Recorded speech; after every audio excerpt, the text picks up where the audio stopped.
Black Caviar completely in control. It's the Black Caviar of old, all right. She's back, and the legend lives on. They say you can win some of the time. Some even suggest there's a select few who win most of the time. But no one ever wins all of the time. But try telling that to Black Caviar. She had 25 goes at the caper and won the lot. 25 from 25, unbeaten. Now, you can think of so many superlatives to describe this piece of racing history, or this chapter of racing. But I suppose from today's point of view, it's fitting to say that period of racing history was legendary. Her connections, well, they were the beneficiaries of the training skill and the management skill. It's worth remembering the management skill of Peter Moody. He knew when to start, when not to start, and when to stop.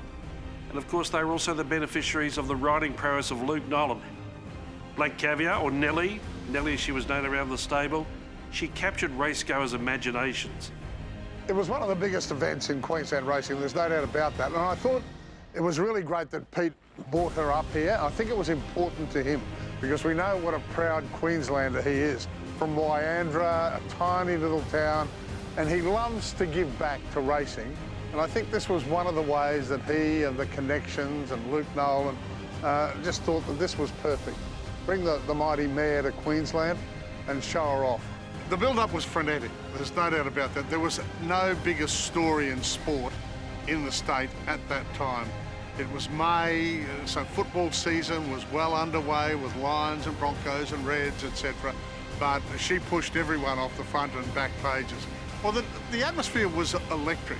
And you've got to remember that there were probably a lot of non-racing enthusiasts, if I can put it that way. They weren't the rusted-on punters that would normally go to the track.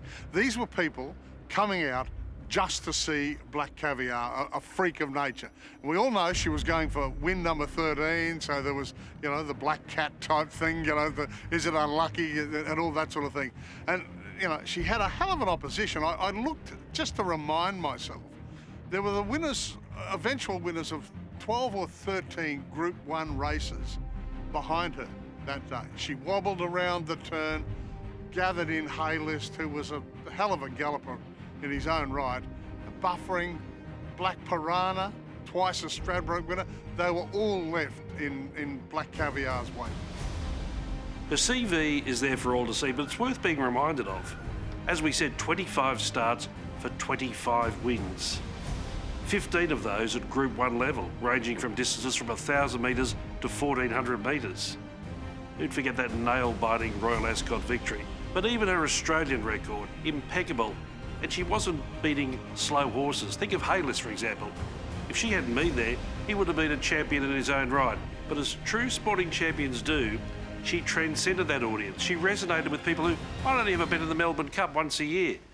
They were fascinated by her unbeaten march towards what would be eventually legendary status. Wherever she went, she guaranteed a record crowd, whether it be in Australia or Royal Ascot. And of course, those racing colours were replicated in flags and ties and handkerchiefs and all sorts of merchandise.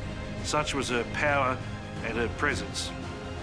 We're likely never to see it again. You never know, but that's a topic for another day. Today, Black Caviar is celebrated as an Australian racing legend. And the wonder from down under wins again.